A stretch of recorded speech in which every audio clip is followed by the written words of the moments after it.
அடுத்து வரும் நிகழ்ச்சியானது ஜாய்ஸ் மேயர் ஊழியங்களின் நண்பர்கள் மற்றும் பங்காளர்களால் தாங்கப்படுகிறது.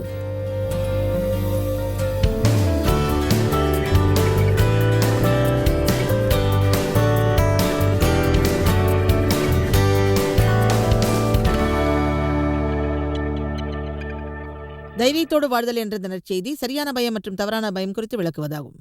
ஆங்கிலத்தில் ஃபோபியஸ் எனப்படும் நடுக்கம் என்பதை பற்றி இன்று நாம் விளக்கமாக பேசுவோம். சரியான பயம் என்பதன் அர்த்தம் என்ன? ஒருவேளை உங்கள் கரங்களில் தீப்பிடித்தால் நமக்கு ஏற்படும் பயம்தான் சரியான பயம் என்பதாகும். நமக்கு நீச்சல் தெரியாத போது நீரில் குதித்து நீந்த வேண்டும் என்று ஆசைப்பட்டால் நம்மை அறியாமல் நமக்கு பயம் ஏற்படும். அதை சரியான பயம் என்று கூறலாம். அதில் ஆரோக்கியமான சில விஷயங்களும் உள்ளன. அதாவது தேவன் மீது நமக்குள்ள மதிப்புணர்ச்சி காரணமாக ஏற்படுகிற ஒரு பயம் ஆரோக்கியமானது. உண்மையிலேயே தேவன் மீதான பயம் ஏற்படுவதற்கு சில காரணங்கள் இருக்கிறது. அதன் அர்த்தம் தேவனுக்கு பயம் வேண்டும் என்பதல்ல. நீங்கள் அவருக்காக பயப்பட வேண்டியதில்லை.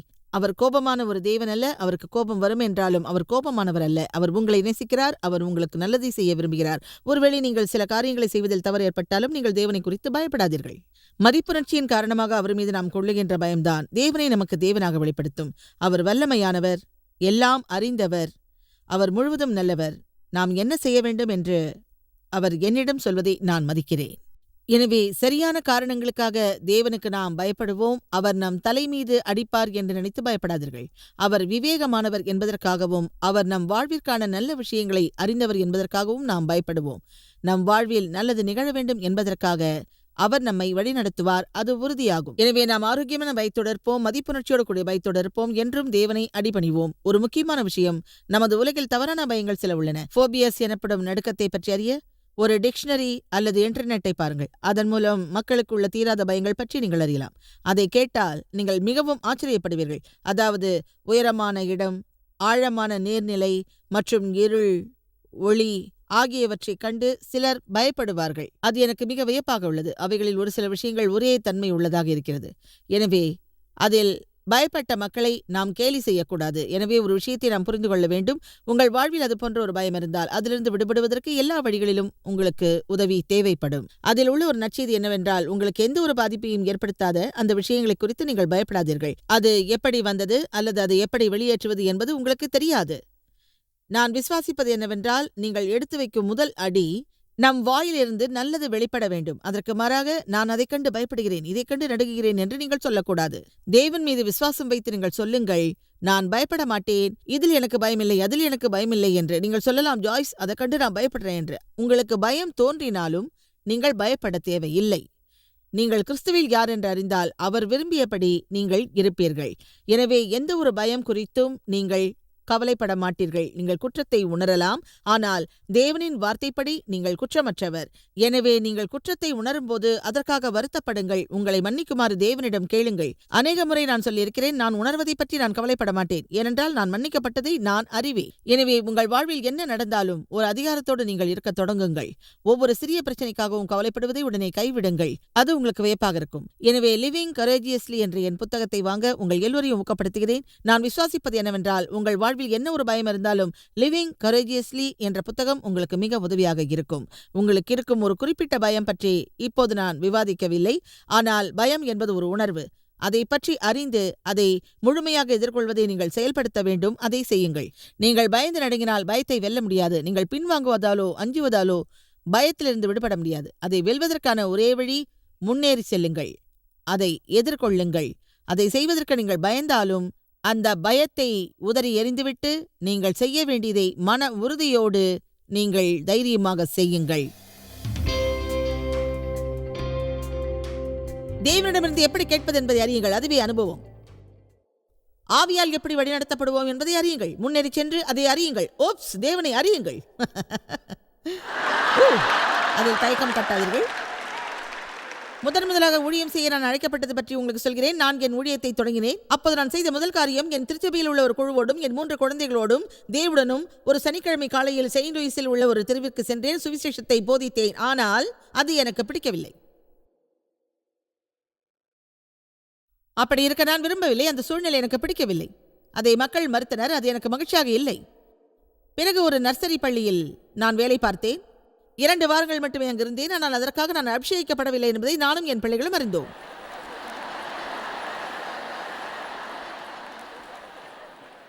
என் போதகர் வீட்டை சுத்தப்படுத்தினேன். அது எனக்கு ஆறுதலாக இல்லை. ஏனென்றால் என் வீட்டையே நான் ஒழுங்காக சுத்தப்படுத்தியதில்லை. அப்போது ஒரு உண்மையை உணர்ந்தேன். நான் அவர் வீட்டை சுத்தப்படுத்தியது அவர் நன்மதிப்பை பெறவும் அவரை திருப்திப்படுத்தவும் தான் என்பதை உணர்ந்தேன்.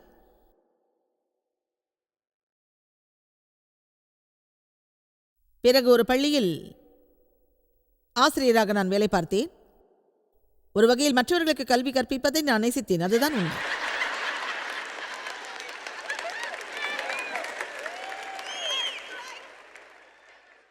நான் சொல்வது உங்களுக்கு வேடிக்கையாக இருக்கலாம், ஆனால் உண்மையில் நான் அதை செய்யவில்லை.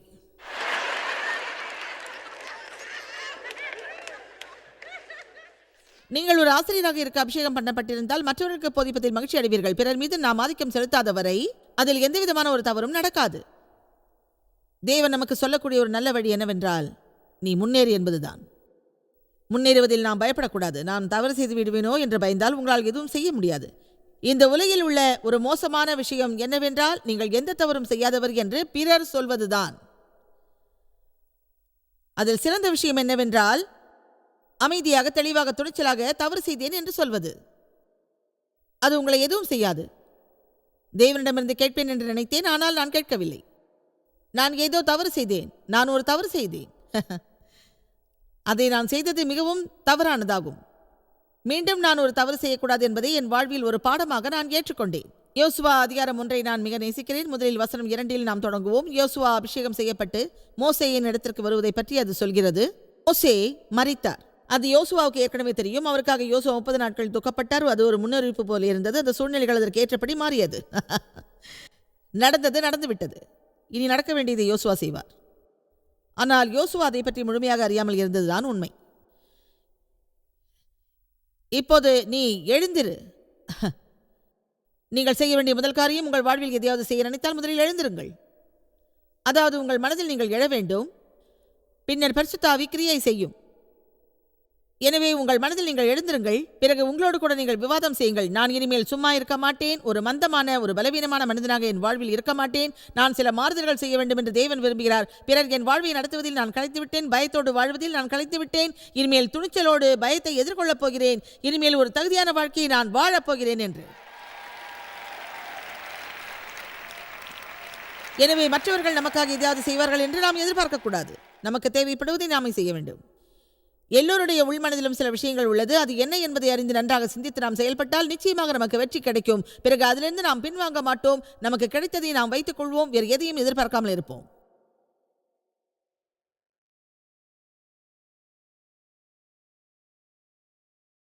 இப்பொழுது நீயும் இந்த மக்களும் எழுந்து யோர்தானை கடந்து இஸ்ரவேல் மக்களுக்கு நான் கொடுக்கும் நாட்டுக்கு போங்கள்.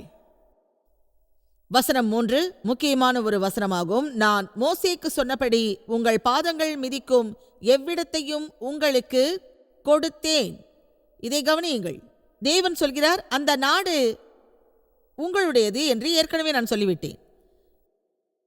தேவன் ஏற்கனவே உங்களுக்கானதை தீர்மானித்து விட்டார். அவரிடம் உங்களுக்கான ஒரு நல்ல திட்டம் உள்ளது.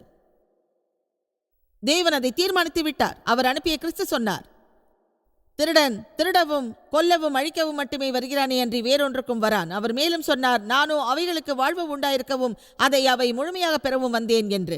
தேவன் ஏற்கனவே தீர்மானித்து விட்டார். எனவே நமது எதிர்காலம் பற்றி தேவன் தீர்மானிப்பதற்காக நாம் காத்திருக்க வேண்டாம்.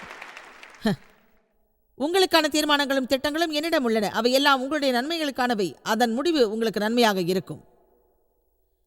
நாம் நம்பிக்கையோடு துணிச்சலோடு பயமில்லாமல் இருப்பதை தேவன் விரும்புகிறார். தேவனின் பங்கு ஏற்கனவே உள்ளது. அவர் சொன்னார், உங்கள் நாட்டை கொடுத்துள்ளேன். பிறகு அவர் சொன்னார், உங்கள் பாதங்கள் மிதிக்கும் எவ்விடத்தையும் உங்களுக்கு கொடுத்தேன் என்று. அந்த நற்செய்தியை கூறுவது என்ன? அது உங்களுடையது. அதை எடுத்துக் கொள்ளுங்கள்.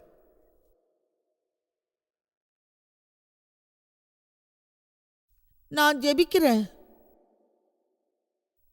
எனக்கு உதவி செய்ய யாருமே இல்லை. என் கடந்த காலம் ரொம்ப மோசம். என் வாழ்க்கையில் நான் சரியா நடத்தவே படல. அந்த வழியில்தான் பிசாசானவன் உங்களை துன்புறுத்தவும் சோகமடையும் செய்து பிறகு உங்களை பரிதாப நிலைக்கு தள்ளி உங்கள் வாழ்வு முழுவதும் புண்பட்டு இருக்க செய்வான். ஆனால் தேவன் சொல்கிறார், எழுந்திரு.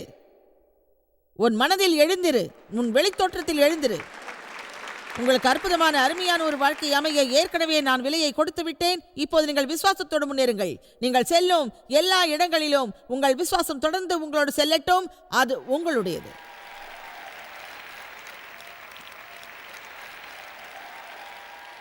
தேவன் தனிப்பட்டவரை மதிப்பவர் அல்ல. அவருக்கு முக்கியமானவர் யாரும் இல்லை. ஆனால் எதையும் மறுக்காத துணிச்சல் உள்ள மக்களை கண்டு அவர் வியக்கிறார். நான் சொல்றதை கேட்கிறீங்களா? துணிச்சலானவர்கள் சொல்வார்கள், நான் எப்போதும் கிருபையோடும் தேவனின் உதவியோடும் தேவன் விரும்பியபடி வாழ்வேன். என் கடந்த காலம் என்னை கட்டுப்படுத்தாது. என் வாழ்வில் பிறர் ஆதிக்கம் செலுத்த அனுமதிக்க மாட்டேன். மற்றவர்கள் தீர்மானிக்கும்படியாக நான் இருக்க மாட்டேன். என் தீர்மானத்தின்படியே இருப்பேன்.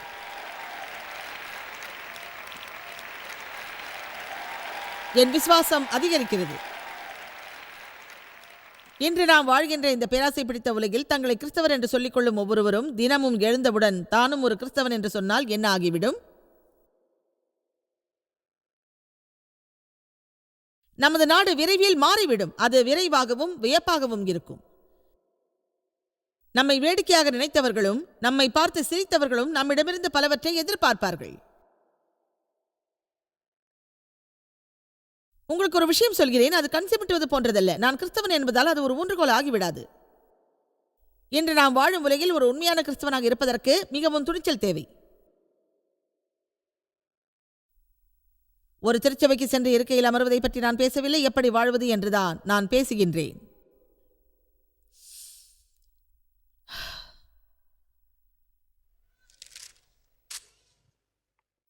வசனம் 5, நீ உயிரோடு இருக்கும் நாளெல்லாம் ஒருவனும் உனக்கு முன்பாக எதிர்த்து நிற்பதில்லை. நான் மோசேயோடு இருந்தது போல் உன்னோடும் இருப்பேன். நான் உன்னை விட்டு விலகுவதும் இல்லை, உன்னை கைவிடுவதும் இல்லை.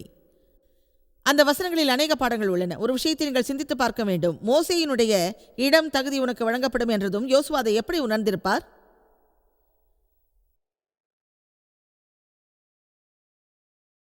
அது எப்படி உள்ளதென்றால், இப்போது நீதான் மோசேயா, மோசேயா.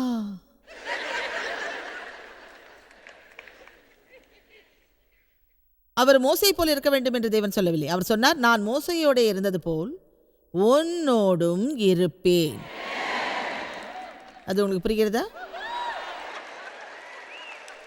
சில நேரங்களில் மக்கள் சொல்வார்கள், நான் தான் அடுத்த ஜாய்ஸ் மேயர் என்று. அது நடக்காமல் இருந்தால் நல்லது. எனக்கு நன்றாக தெரியும், என்னை போலோ வேறு ஒருவரை போல இருக்க வேண்டும் என்பது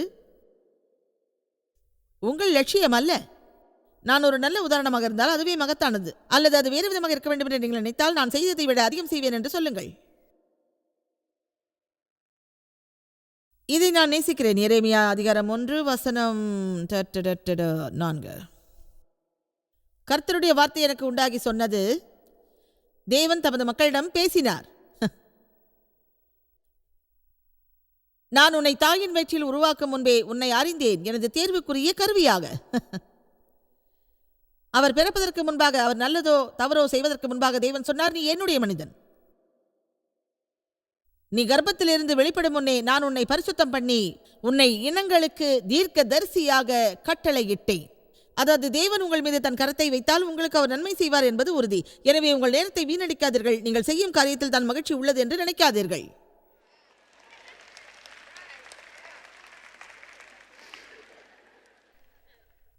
அப்பொழுது நான்,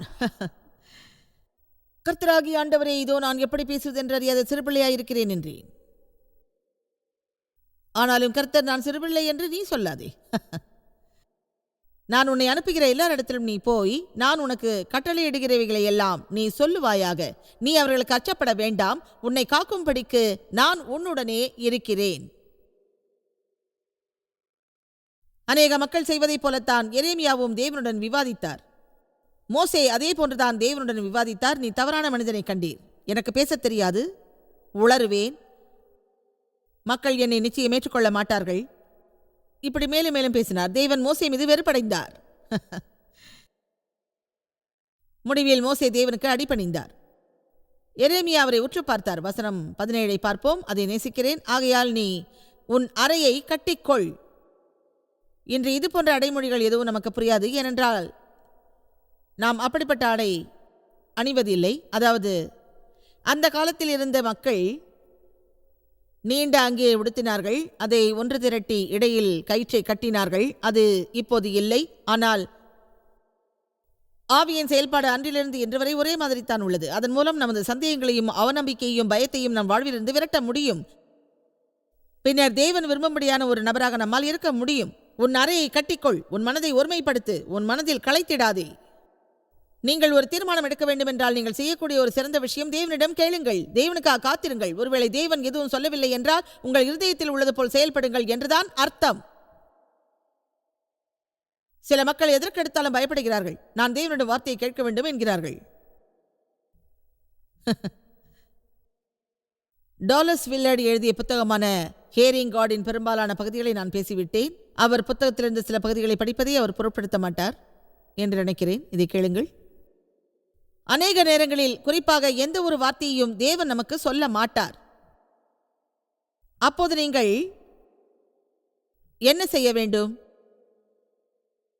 பொதுவாக நமது வாழ்விற்கான வழியை முடிவு செய்வதில் நமது பங்கு அதிகமாக இருக்க வேண்டும் என்று தேவன் விரும்புகின்றார். ஒருவேளை தேவன் நம்மிடம் எதுவும் சொல்லவில்லை என்றால், இந்த விஷயத்திற்கான முடிவை நீயே உன் விருப்பப்படி தீர்மானிக்க வேண்டும் என்பதுதான் என் முடிவு என்று அர்த்தம்.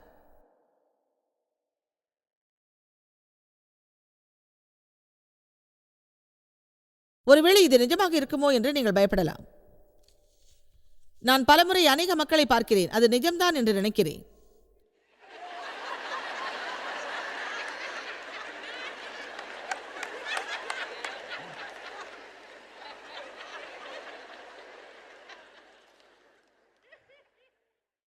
நீங்கள் தவறு செய்வதற்கு வாய்ப்பு உள்ளதா? ஆம், அது நிகழ்வதற்கு நிறைய வாய்ப்பு உண்டு. அதிலிருந்து நாம் பாடம் கற்போம். அப்படித்தான் பாடம் கற்க வேண்டும். சமாதானத்தோடு இருப்போம். ஞானத்தை பெறுவோம். பொது அறிவு தன்னால் வரும். தேவனின் வார்த்தையை அறிவோம். ஒரு கதவை திறக்க வேகமாக தள்ள வேண்டாம், மெதுவாக தள்ளுவோம். அது திறப்பதை பார்ப்போம். எனவே மாம்ச இச்சையின்படி இருக்காதீர்கள். நீங்கள் முயற்சி செய்வதில் ஏமாற்றம் அடைந்தால் தேவன் இப்படியாக சொல்லக்கூடும், என் கரம் இதன் மீது இல்லை, பின்வாங்கு, காத்திரு. ஆனால் நாம் தேவதூதன் வருவதற்காக காத்திருக்கிறோம். யாராவது நம் முன்னே வந்து ட்ரம்பட் ஊதுவதை விரும்புகிறோம். சமீபத்தில் நான் ஒரு சிறிய நிகழ்ச்சியில் பங்கேற்றேன். ஒரு பெண் கூறினாள், ஓ, இந்த நிகழ்ச்சிக்கு 2 மணி நேரம் முன்னாடி தான் நான் அழைக்கப்பட்டேன். எனக்கு ஏதாவது ஒரு வார்த்தை கிடைக்கும் என்பதால் தான் இங்க வந்தேன். யாராக இருந்தாலும் அப்படி செய்வதை நான் பொறுத்துக் கொள்ள மாட்டேன்.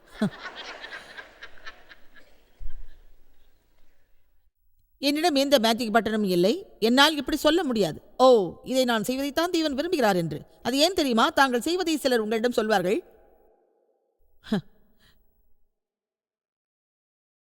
பொதுவாக ஒரு சிலரிடமிருந்து மற்றவர்களுக்கு தேவன் தன் வார்த்தையை சொல்ல மாட்டார். ஆனால் உங்கள் வாழ்க்கை முழுவதும் அதையே நீங்கள் நம்பக்கூடாது.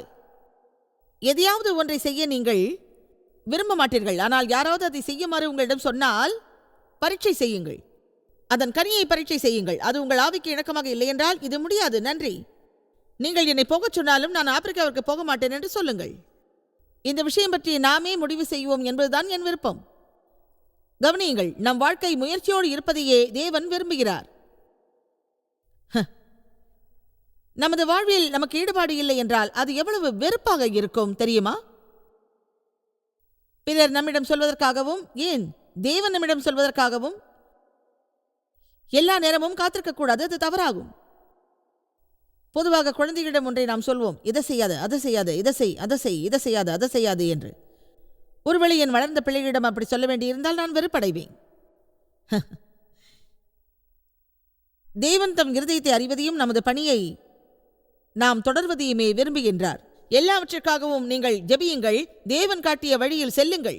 தேவன் உங்களிடம் மாறுபடச் சொன்னால் அதன்படி மாறுவதற்கு தயாராகுங்கள். உங்கள் திட்டத்தை மாற்றுங்கள். தேவன் உங்களிடம் சொன்னவுடன் உங்கள் பாதையை மாற்றுங்கள். ஒருவேளை தேவன் உங்களிடம் எதுவும் சொல்லாமல் இருக்கலாம். அது அநேக நேரங்களில் நிகழக்கூடும். உங்களில் எத்தனை பேர் தேவன் செயல்படுவதை விட பேசுவதை அதிகம் விரும்புகிறீர்கள்? தேவன் என் இருதயத்தில் முதலில் பேசியது இன்னும் என் நினைவில் உள்ளது. அப்போது கேட்டேன், தேவனே, நான் என்ன செய்ய வேண்டும் என்று நீங்கள் விரும்புகிறீர்கள்? நான் எதை செய்வதை விரும்புகிறீர்கள்? நான் என்ன செய்ய வேண்டும் என்று தெரியவில்லை. உன் விருப்பப்படி செய். தேவனா இப்படி சொல்கிறார்? அது தேவனாக இருக்காது. தேவன் ஒருபோதும் அப்படி நான் விரும்பியதை செய்ய அனுமதிக்க மாட்டார்.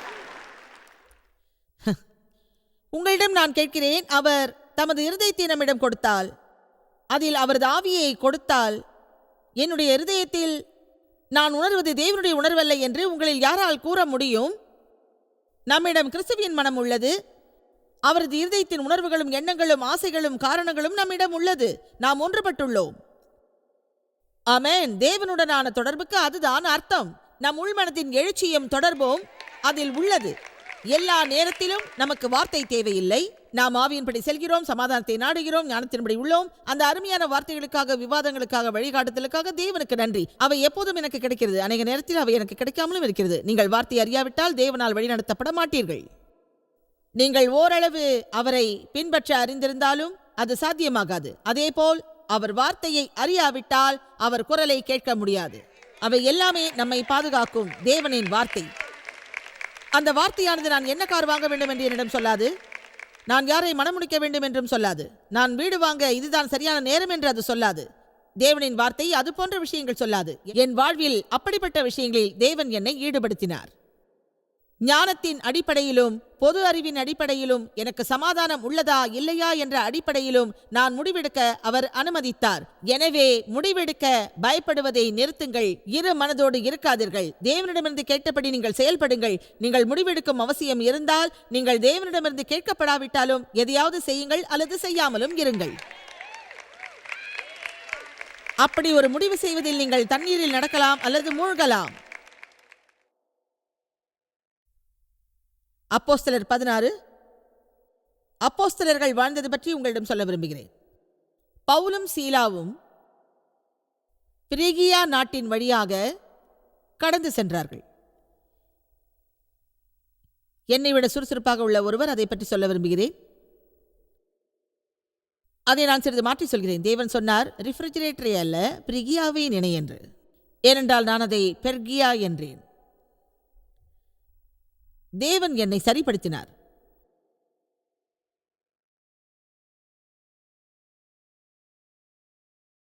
நான் ஒரு மேதை அல்ல, ஆனால் எனக்கு பொது அறிவு உள்ளது.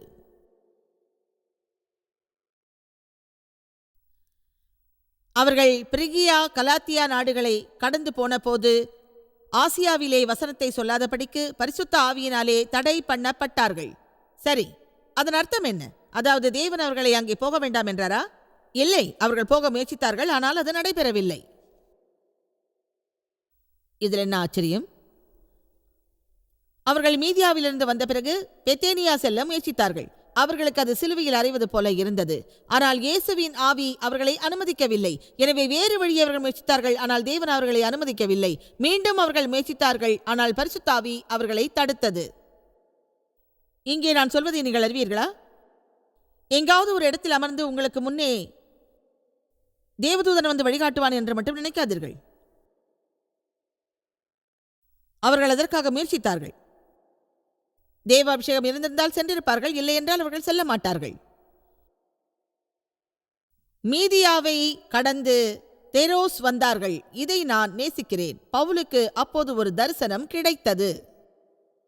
அதன் பிறகு அவர் என்ன செய்ய வேண்டும் என்று கட்டளை வந்தது. அந்த பூங்காவிலிருந்து நீ வெளியேறு. அது வரம்பு மீறிய வேகம். அதிலிருந்து பின்வாங்குவது அவசியம். நாம் பின்னால் பார்க்க முடியாது. நமது கண்கள் தலைக்கு பின்புறம் இல்லை, முன்னால் தான் உள்ளது.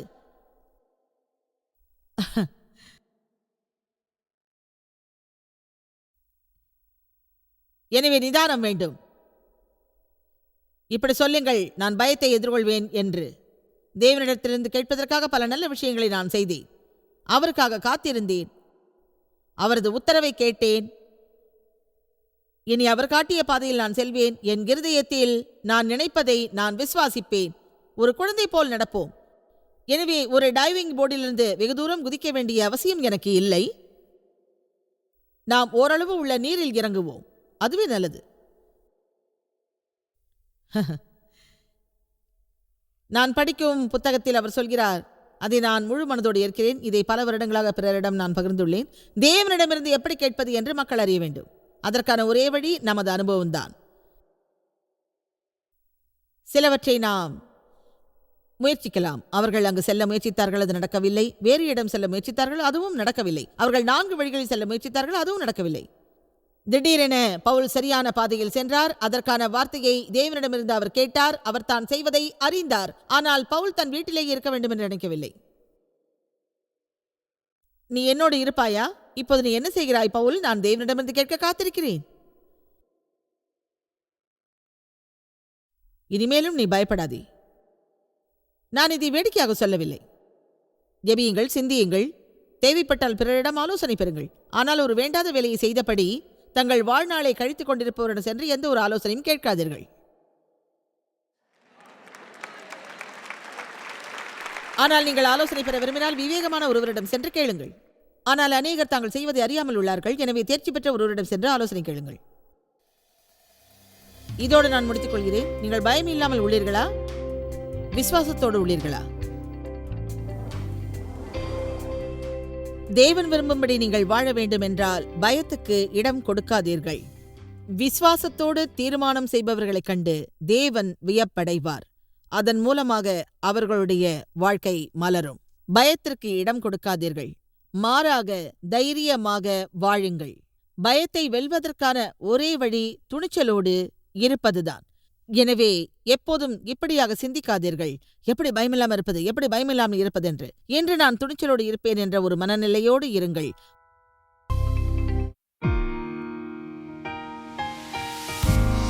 இந்த ஊழியத்தை உலகமெங்கும் சாத்தியமாக்கும் நண்பர்களுக்கும் பங்காளர்களுக்கும் எங்களது நன்றியையும் பாராட்டுகளையும் தெரிவிக்கிறோம்.